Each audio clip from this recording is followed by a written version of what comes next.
তিন জায়গায় প্রয়োজনে মিথ্যা বলা যায়।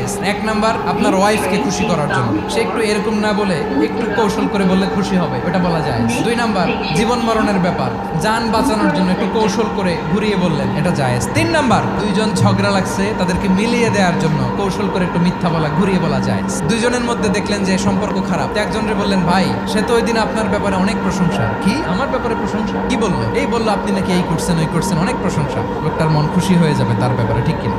আবার তার সাথে যার ঝগড়া, ওরে যে বলুন, ভাই ওই দিন তো সে আপনার অনেক অ্যাপ্রিসিয়েশন করলো, অনেক, সে তো অবাক। কিন্তু বলে কি? এই যে দুইজনের ব্যাপারে দুইজনের একটু ভালো ভালো কথা বলে দিচ্ছেন, একদিন দেখবেন রাস্তা দিয়ে হাঁটার সময় একে অপরকে সালাম দিয়ে ফেলছে, সালাম দিয়ে বুকে জড়ায় ধরছে, আছে না নাই?